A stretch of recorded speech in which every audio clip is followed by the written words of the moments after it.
Hello নমস্কার বন্ধুগণ, আমি জয়দেব আর তোমরা দেখছো মিস্টার জয়দেব ইঞ্জয় ইউটিউব চ্যানেলে ভিডিও। তো আজকের ভিডিও শুরু করা যাক। আর প্রথমেই বলে রাখি, ইংরেজি নতুন বছরে অনেক অনেক শুভেচ্ছা জানাই। আজকের আমাদের ভিডিওটি শুরু করা হচ্ছে। তো লেটস সি। ফার্স্ট পার্টে ভিডিও দেখেছো, তো তারপরে এটি সেকেন্ড পার্টে ভিডিও হতে চলেছে, তো অবশ্যই দেখতে থাকো। তোমরা দেখতে পেলে বিছন তৈরির যে কৌশল এখানে ত্রিপলের ওপরে তৈরি করা হচ্ছে। শীতকালে কি করে বিছন তৈরি করবে, তো সেটিই করছি আমি। তো এরকম ভিডিও দেখতে চাইলে অবশ্যই চ্যানেলটিকে সাবস্ক্রাইব করে রাখবে, আর বেল আইকনটি অবশ্যই প্রেস করে রাখবে। যদি ফার্মিং রিলেটেড যদি ভিডিও ভালো লেগে থাকে তাহলে অবশ্যই একটি লাইক করে দিও। তো মূল্যবান মতামত তো কমেন্টে জানাতেই পারো। তো লেটস সি।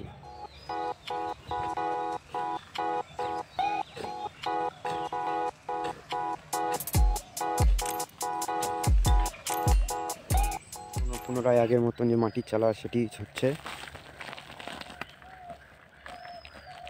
মাটি চালার কারণটি বলে রাখি, এখানে ঢেল টেল যদি থাকে তাহলে সমস্যা হতে পারে, ঘাস যেন না হয়, তো সেই দিকে খেয়াল রাখতে হবে।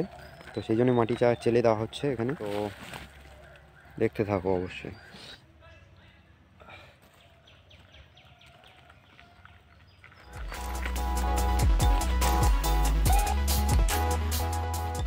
তোমরা দেখতেই পেলে, তো দেখো কেমন কুয়াশা টুয়াশা পড়েছে, ভালোই ঠান্ডাও লাগছে বেশ।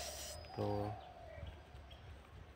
আমাদের বেড, এক বেড তৈরি হয়ে গেছে। এটা হচ্ছে কালকে হয়ে গেছে, আজকে এইদিকে হবে।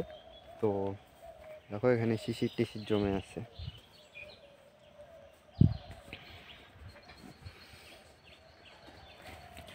এটি সূর্য বেরোলে আবার খুলে দিতে হবে। এখানে মাটি চালা হচ্ছে। চলো বিছন দেখাই একটু। বিছন, এই বিছন দেখো চলে এসেছে। আর এই সুন্দর দৃশ্যটা দেখতে পাচ্ছ তোমরা, এটা বাগান।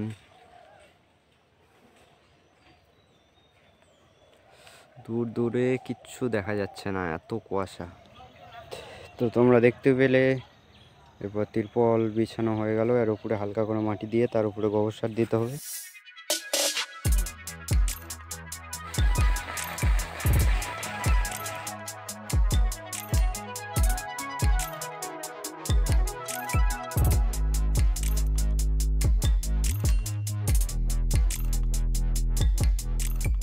গোবর দেওয়া কমপ্লিট। এবার এর উপরে আবার এরকম মাটি দিতে হবে 1 ইঞ্চির মতো।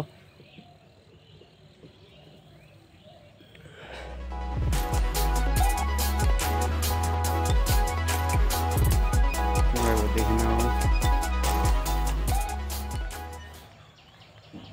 দেখো অনেকটা কুয়াশা কমে গেছে এখন বর্তমানে।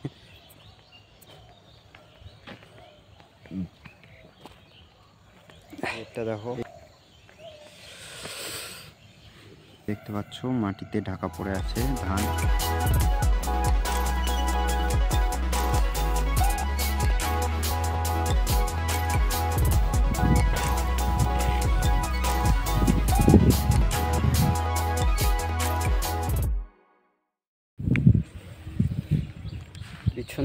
বিছন দা মাটি দিয়ে ঢেকে দিতে হবে।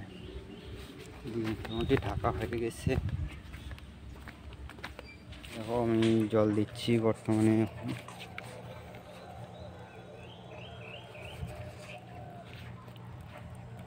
বীজ দেওয়া মেশিন দিয়ে, এটা হচ্ছে ইলেকট্রিক মেশিন।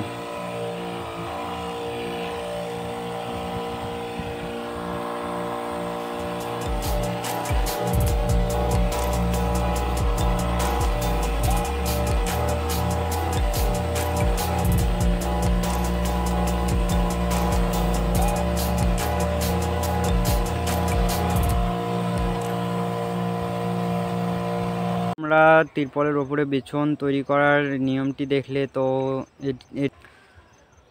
ফার্মিং রিলেটেড অনেক ভিডিও আসতে চলেছে। এটা সব এপিসোডগুলো দেখার জন্য অবশ্যই চ্যানেলটিকে সাবস্ক্রাইব করবে। দেখা হচ্ছে পরবর্তী ভিডিওয়, ততক্ষণ সকলে ভালো থাকবে। জয় হিন্দ, বন্দে মাতরম, বাই।